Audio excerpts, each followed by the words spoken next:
As consumers, we sometimes take for granted the experiences we have in our lives, and that some of those experiences were intentionally designed. The best brand homes and the best experience, the corporate experiences that you look at, celebrate the world of the audience. And that's a big difference, because what you're saying is these aren't me messages, but they're you messages, right? How do we find a way into the heart of the audience? So for us, everything starts with knowing who they are. Let's talk about how to design experiences on this episode of the CX Leader Podcast.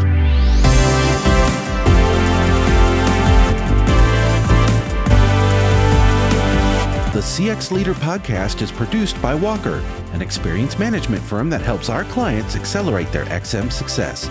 You can find out more at walkerinfo.com. Hello, everyone. I'm Troy Powell, host of this episode of the CX Leader Podcast, and thank you for listening. It's never been a better time to be a CX leader, and we explore topics and themes to help leaders like you develop great programs and deliver amazing experiences for your customers. Think about a time when you visited someplace that's meaningful to you. A special museum, the distillery of your favorite beverage, a presidential library. You walked away from that exhibit or tour with a heightened understanding and appreciation for that particular interest, or possibly gained a deeper understanding of something new. That experience was likely designed to better connect you with the product, person, and/or brand. Well, our guest on this episode has helped design experiences for the very things we mentioned. Christian Lachel is the Chief Creative Officer at BRC Imagination Arts. Christian, welcome to the CX Leader Podcast. Thank you very much. It's a pleasure to be here. Thank you, Troy. Yes, well, it's great to talk to you. And usually to start out, especially when we have kind of CX professionals on who, we like to ask how they got where they are, because there's not really a program for teaching you, you don't get a degree in CX. Kind of similar to you don't really get a degree in kind of designing immersive experiences. It's very multidisciplinary, background, et cetera. So how is it that you got to where you are? It's a really interesting story, and it definitely took those different pivots along the way.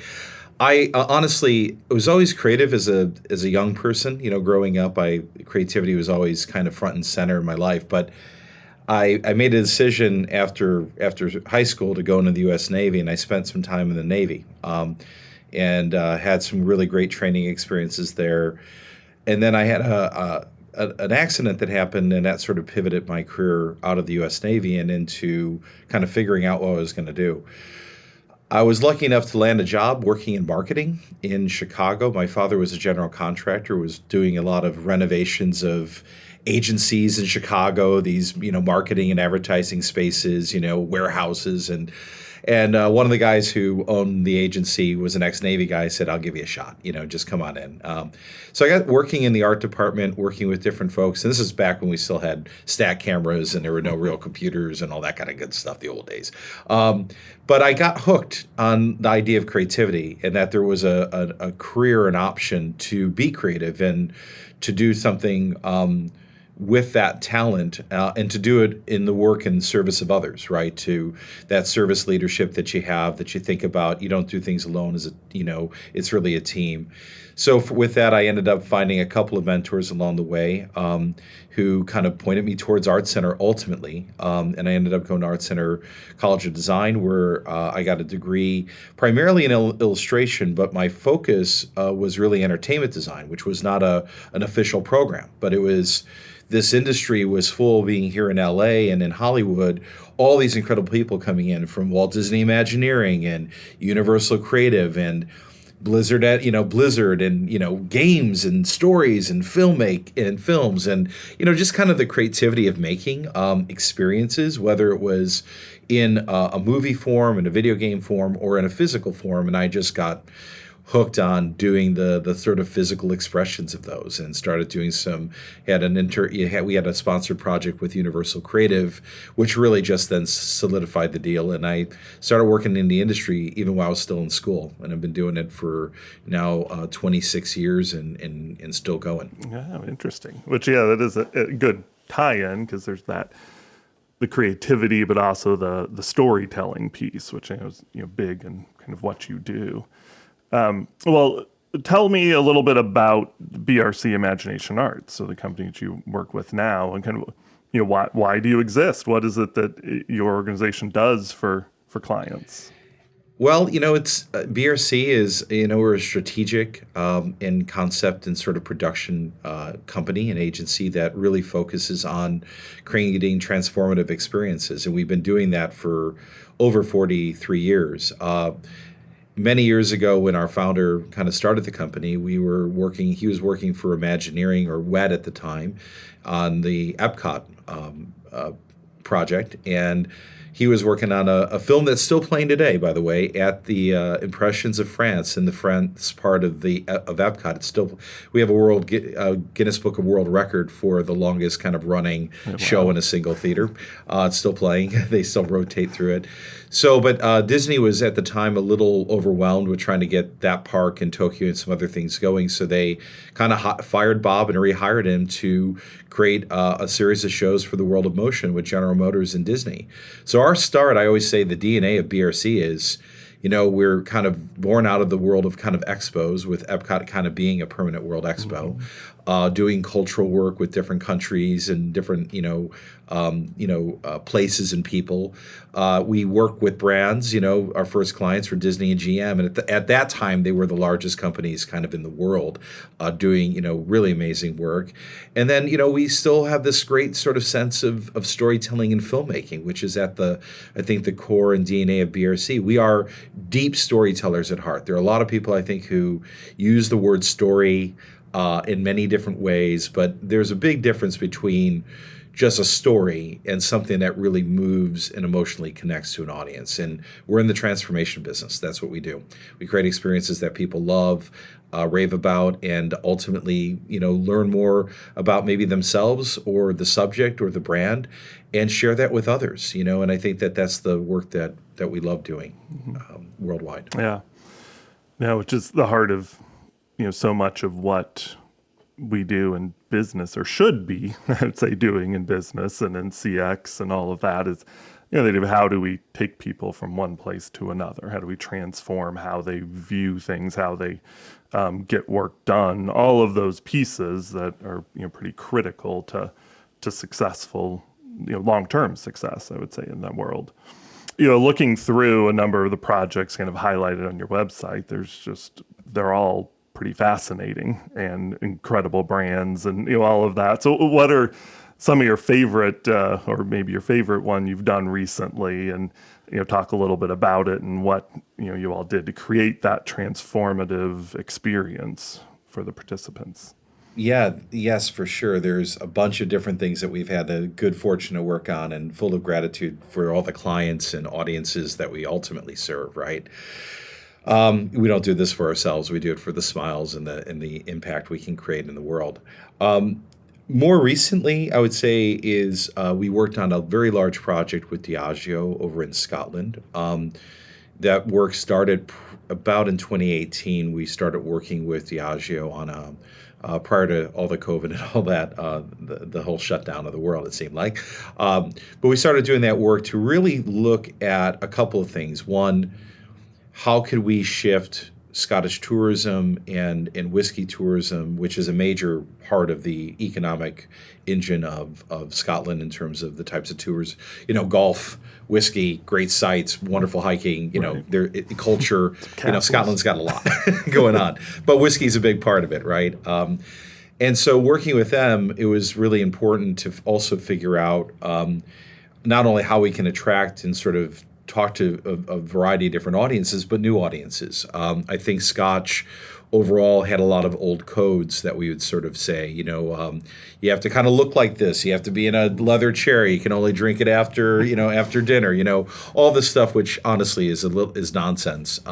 It's stuff that once you go into the history of Scotch, you realize none of that's true, and everybody was drinking, lots of different varieties of things, hot toddies and early cocktails and all kinds of stuff. So our job there was to really look at the whole landscape with Diageo and their teams what we call Destination Scotland, create a series of different projects that were interconnected around Johnny Walker being one of the major flagships that we worked on, and that would be a project we call Johnny Walker Princess Street in Edinburgh. It's right there in the heart of the kind of at the edge of Newtown, but it has amazing views looking out at the castle back at the Edinburgh Castle, and amazing sort of location on the high street in Scotland, in the capital. In addition to that, linking that to a series of other projects across the four corners of Scotland, on the Isle of Islay, or up in Speyside, or in the Lowlands, and up in the Highlands. And then also looking at a variety of other projects like Talisker and Singleton and a few other things, to really look at this investment, this £185 million investment into Scotch tourism, and growing the brand love, and thinking about how we could tell stories, not only to existing audiences that love Johnny Walker being, one of the top scotches in the world in terms of volume and reach, but also bringing in new audiences and having new ways to tell those stories. And so the flagship project for us with Johnny Walker Princess Street has really been kind of a game changer. We're seeing a lot of people in the industry now starting to reinvest in tourism, which we hoped everybody would do. It's important. We've seen the results of that project, which has 8 floors of experiences. Wow. Everything from like a journey of flavor that takes you on a very bespoke and personalized whiskey flavor journey, in storytelling environments, right? But also things for connoisseurs and people who love whiskey aficionados who want to go a little deeper and have something unique that they can only do there in Edinburgh, as well as like an amazing rooftop bar and events and event center, all kinds of stuff that we've done, an incredible retail space that's also there. So we saw it really as this incredible kind of flagship of experiences, and the great thing about all of that is it's exceeding our expectations in terms of the transformative nature of it. The stories combined with the sensory experience, that level of personalization, not a one-size-fits-all approach, really has kind of shown. Guess what? We're indexing really high on the audiences that we're after, skewing more women, seeing a great transformation of 95% or higher from people who don't know anything about whiskey, don't like whiskey, to loving or enjoying it.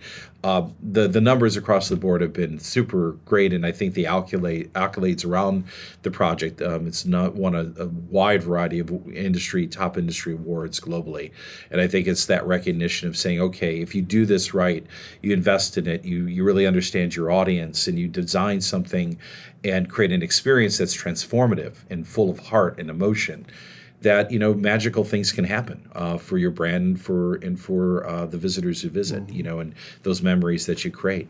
Yeah, for sure. So when you're engaging in this process of saying, okay, what is that story we want to tell? What is the transformation that we want to see in the people who experience this, that makes it unique and special to that brand? How do you kind of go about that? Well, Troy, you hit something that really resonated with me, which is, that early conversation with clients, and it starts with that brief and really understanding the why. I would say that there's one principle here that's really important in it, and then I'll link into the process that we kind of go into to get there. One is that we've studied a lot of brand homes and corporate B2B, B2G, visitor experiences, innovation centers, flagships, all of that stuff, tours. And what we've noticed is that the okay or the good ones celebrate the world of the corporation, right? You walk in and, you're celebrating the world of them. The better ones celebrate the world of the product. They kind of think about the product. But the best brand homes and the best experience, the corporate experiences that you look at, celebrate the world of the audience. And that's a big difference, because what you're saying is these aren't me messages, but they're you messages, right? How do we find a way into the heart of the audience? So for us, everything starts with knowing who they are and really having a deep sense of what are their dreams, what are their desires, what are the things that the why, what are you trying to solve as a brand? What are the values that you represent, so the heart and the values of the brand, and then what are the heart and value of the audience, and where do those two things come together? And that's really where we start, inside the heart and the emotion. And then we work outward. Okay, then if that's true, right, if these are what they're looking for and here's our values, here's where they align, what are the stories that we have?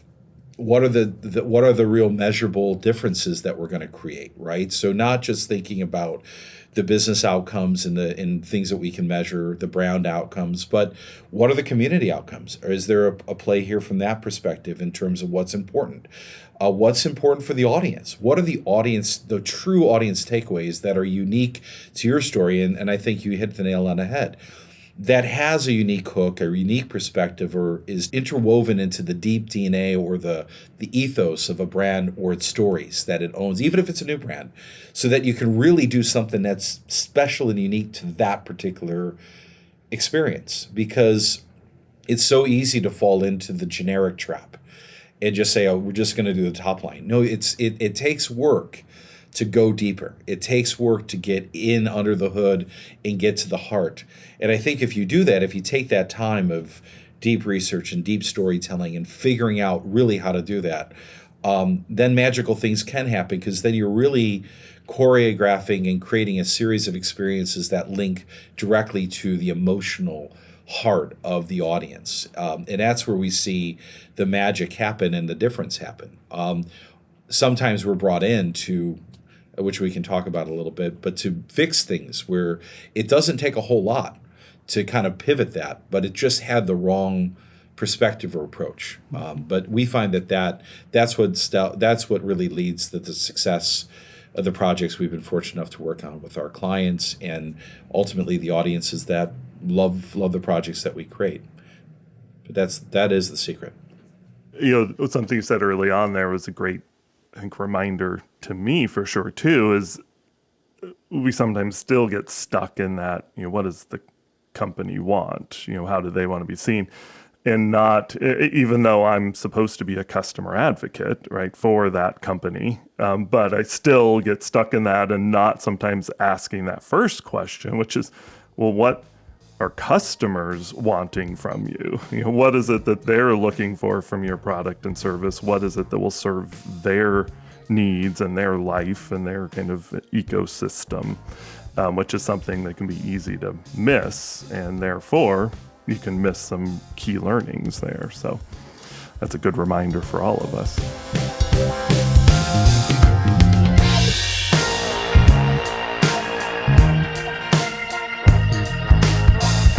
It's that time of year where CX professionals can earn the recognition they deserve. Applications are now being accepted for the 2024 U.S. Customer Experience Awards. Finalists and winners will be named in 22 different CX categories, celebrating a particular aspect of CX excellence, and you could submit an entry in multiple categories. This could be the chance for your team to finally get the recognition they deserve. To find out more and submit your entry, go to usacxa.com.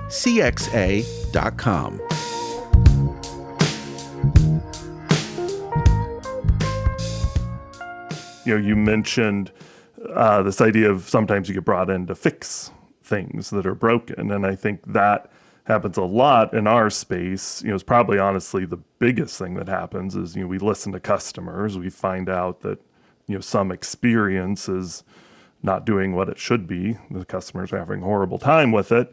And so, all right, how do we fix that? And so talk a little bit about that. I know in your case, it's probably, bigger things, but, that idea of, all right, something's not working right. One, how do you kind of discover that? And then two, what do you do to fix it? How do you kind of redesign that piece of the experience?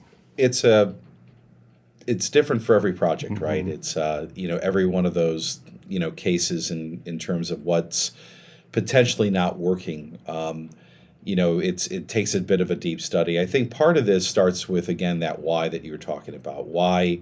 What are you trying to achieve, and why is it not really resonating with the audience or doing the thing you need to do? You got to get under the hood there and, take a bit of stock. And sometimes we're brought in to kind of do something we talked about years ago, attraction doctor or brand doctor, where you kind of come in and you look at something. And sometimes it's just going through the experience. We don't let people know we're coming through. We do a little bit of a mystery shopper, a little bit of some insight work. We kind of look at what's happening, what seems to be resonating and not. After that bit of audit work, or kind of really looking at it, and then sort of asking the team, okay, well, have things changed? Maybe when you created the experience, you were thinking you were going to do this, but now the way the market has evolved and your audiences are evolved, they need something different. So we see it a bunch of different ways, and they're all kind of linked. One of the bigger examples of this would be like when we worked on the Heineken experience in 2006. Heineken experience was looking to. They had an existing attraction in Amsterdam. It was doing, had a pretty decent audience already, attendance, but they realized that it really wasn't aligned with the brand. The messaging was kind of off. The story was a little bit not quite in the right order. And what we realized really quickly with that project is it was kind of what we called thought disordered. There were processes kind of out of the wrong sequence and needed to be kind of moved around, and it was confusing for visitors. They couldn't quite hold on to the story, and I think sometimes it's just looking at how do we pivot and make sure the story is coming through in a way that actually audiences can understand it. So we did a few things in 2006, which ultimately led to a reopening of the Heineken experience in 2008. Establishing those goals with the client, really looking and seeing, okay, what are those objectives? Let's verify, make sure we have a clear understanding of the audience objectives and the brand. At the same time, what can we do? What are the places where we can really, with our investment, make a big difference? And by really focusing in on the audience, which they had not done, they said, we're for everybody. Well, that's great, but that doesn't really quite work. We need to have a point of view, and it'd be very important. Sometimes that's hard for a client. Sometimes you have multiple experiences and you have different audiences, and that's okay. But we need to at least have some place where we're going. Who are we actually doing this for, and what do they care about? We did all that adjustment, and the project went from being kind of a marketing drain to a marketing asset. It went from being it basically started to earn revenue, make money for the company, which we go, okay, this is one of the goals. It was, like imagine a chief marketing officer walking in every year and going, okay, I've got a loss right here that I'm starting with.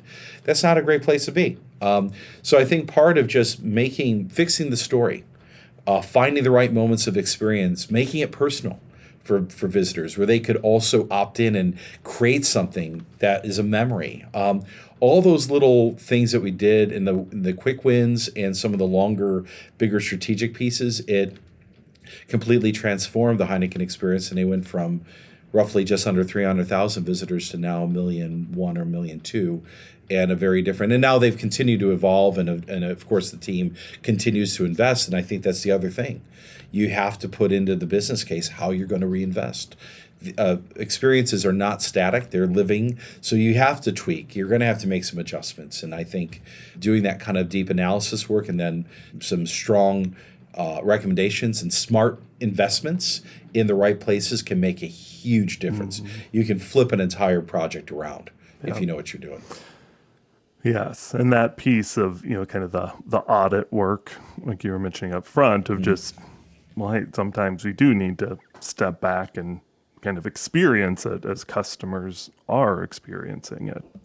One piece you kind of mentioned early on, things, COVID hit, these experiences shut down, all sorts of things happened, and and then digital, which had, it's been a digital transformation for 30 years now, not a new thing, but it definitely took on a different context and was accelerated.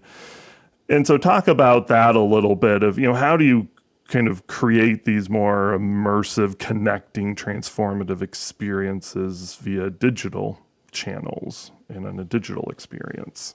Absolutely. You have to be thinking about these projects both in a physical and a digital form from the beginning. It's really trying to find, again, with all those objectives, if you've got that North Star and you have your kind of key hooks and you have the real understanding of how you're going to differentiate yourself in those goals, then it's really about what does that total journey feel like? I mean, in the physical space, people pre-book now. I mean, this was a huge difference from, we started working on the Empire State Building many, many, many years ago. Nobody booked. Everybody was a walk-up and a ticket, right? The thing about COVID in that period of time is everybody went digital. And it was already tracking that way. But, the fact of the matter is people are used to booking and saying, okay, I'm spending my time, and where am I going to be doing it? And let me get a time ticket. So the digital experience for us often begins right there, and how you start your story, and who is the group that's coming? What are you interested in? For example, on Johnny Walker Princess Street, that's where we start our flavor print journey. We start to ask some questions about what are your preferences. You can kind of do a bit of a quiz beforehand. How do we tailor something? So getting early on that sort of those desires can help us steer a client or a visitor, a guest, to a very specific type of offer. We have all kinds of things on the digital front that help us with like dynamic pricing, or also shifting people into times of day that are a little bit lighter so that people can really enjoy the experience. And then there's that pre-journey that happens about the day of, where do you need to be? What's going to happen? And then post-journey, while you're on the journey itself, there's lots of things that we're doing that are digital. You can collect things that we're learning about it. If you opt in, of course, all of this is opt-in sort of activations. But if you decide to join in and you had a certain flavor profile, we'll follow up with you and talk to you about, you enjoyed this, you like that. Let's, staying in touch. There's other events that happen in neighborhoods or in your local community, even if you're not from Edinburgh, but you go back to New York and you say, hey, we've got this amazing event happening. And then there are additional digital experiences, if you want to learn about your home bartending skills. There's great website tie-ins. Different cocktails and recipes over the seasons. Maybe we're doing a hosted class with one of the top master distillers, and there's a gift pack that goes to them, and you can join in. There's lots of things they just kind of work kind of across platforms, really, both physical and digital. And if you're not thinking about that holistic journey, then you're really kind of missing a lot of opportunity to engage and have continued conversations with that audience. It's not a one and done scenario at all. In fact, it should be an ongoing, to your point, a lifetime or some period of time, a very nice relationship that you've built, and that you've made a friend at X brand, and now we're going to continue that relationship. And if you're not doing physical and digital, then you're probably not. Right. you're probably missing a big portion of opportunity for your audience and ongoing engagement. Right. Yes, it's kind of this idea. I read some of your early articles from a few years ago. One of the things you brought out is the idea of like be everywhere. Like you need to be wherever your customers are. And increasingly that is digital. And so you need to be there, but then also you need to be providing, a kind of coherent experience and a coherent story there that matches with the experience they're going to have if they call in or if they go, to a physical location. So the importance of that is continually growing, and it's easy to lose sight because we'll have a digital team that's in charge of our digital stuff, and then we'll have a call center team, and these groups that are in charge of one channel, when the reality is that customers are omni-channel. Yeah, exactly, and they don't know the difference, right? Sometimes we get so wrapped up in our own, like a curse of knowledge, right? That we have, we know how it's structured here, but the reality is for an audience or for a customer, it has to feel completely seamless for them. There is no this group or that department and all these things. For them, it's all a sort of seamless relationship with the brand and all of those emotional touch points that you create, and the reward that you give to your audiences to, say thank you. To have gratitude for them being part of your brand and your community that you built, right? And you want to make sure that it's not just, hey, we got you. It's like, well, how do we respect each other in this relationship, how do we build some excitement? How do we build some rewards? So you have to really think that through, and it can't be done in isolation. All these things, to your point, are all interconnected. And again, for the audience, it's about creating a very seamless, community and relationship with them that doesn't have any silos, because they can feel it. Yeah. They can tell when you're not, they're not together. Yes. You know what I mean? Yeah, They can. For sure. So Christian, I read an article of yours in Forbes a couple of years ago about these 7 experience principles for a changing world, and one of the things you mentioned in there is this idea of personalization, basically. Idea of, hey, we need to think about not mass audience but niche. How are we reaching kind of specific types of people and specific peoples in specific ways is kind of the way I interpreted it. But talk a little bit about that, kind of the role of personalization and the importance of that in delivering an experience. Absolutely. It's 2 things at once, right? You want to build experiences where you can bring people together, and that they're communal, and there's people who are interacting and get to know each other in a dynamic way. They learn the story together. That's quite engaging. At the same time, finding a way to also acknowledge that each of us has our own individual sort of expression and things that we enjoy. Easiest example of this would be in whiskey or in a beverage category, that not everybody has the same flavor profile. My wife and I enjoy different food, although we love the same restaurant. I'm not ordering the same dishes. It's a kind of an individual choice at that point. What we've been finding in experiences, especially in a physical space, is what can you do to keep everybody together in a very communal way, but allow people to express or find their own personality within that. And I think there are things like flavor print that we just recently did at Johnny Walker Princess Street, where, again, people from all different backgrounds, even in the same group, may have a completely different serve experience, like completely different cocktails from their friends that they're with, because it's tailored to them. There are other opportunities, too, why people are going. For example, we're doing some work in Kentucky on the Bourbon Trail and other things.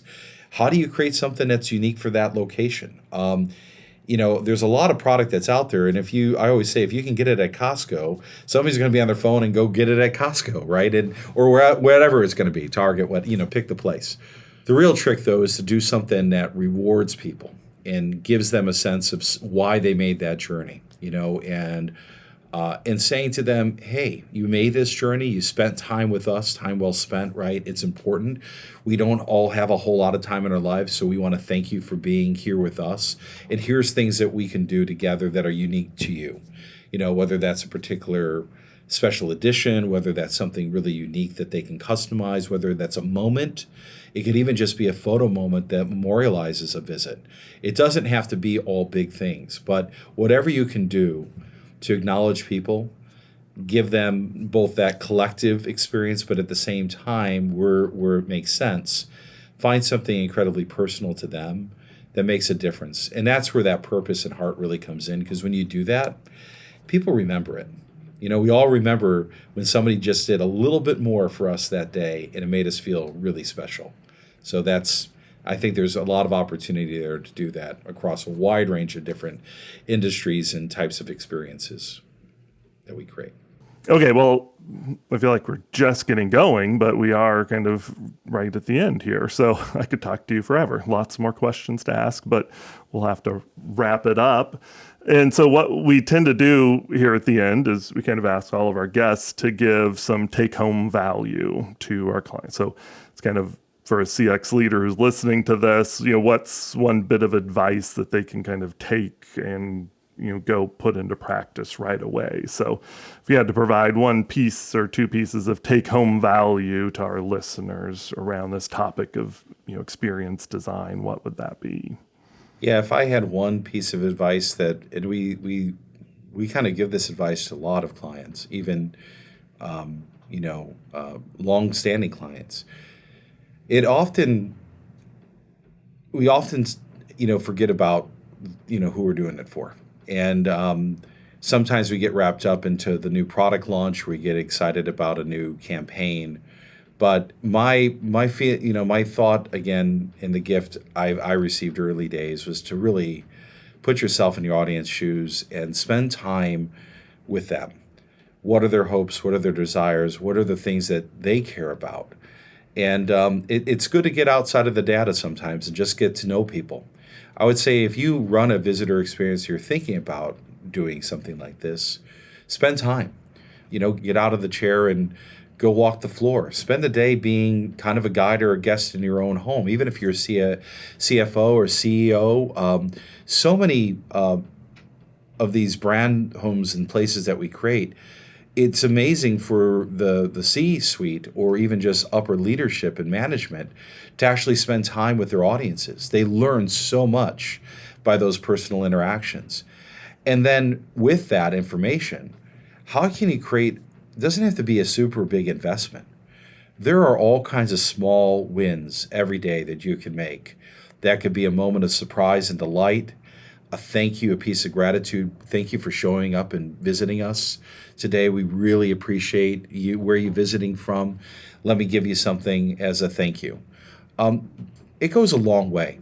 In the world where sometimes we're so busy to stop and we don't have a chance to connect people to people.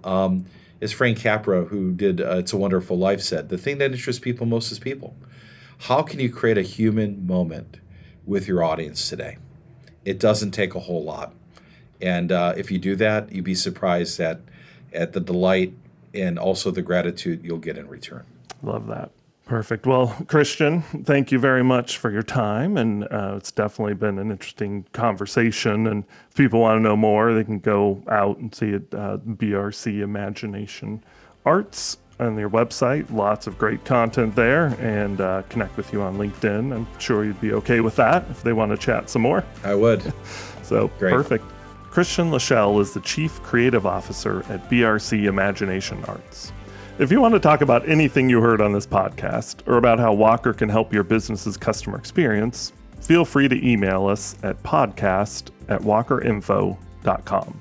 Remember to give the CX Leader podcast a rating through your podcast service and give us a review. Your feedback will help us improve the show and deliver the best possible value to you, our listener. Check out our website, cxleaderpodcast.com, to subscribe to the show and find all our previous episodes, podcast series, a link to our blog, which we update regularly, and contact information so you can let us know how we're doing. The CX Leader podcast is a production of Walker. We're an experienced management firm that helps companies accelerate their XM success. You can read more about us at walkerinfo.com. Thank you for listening, and remember, it's a great time to be a CX leader. We'll see you next time.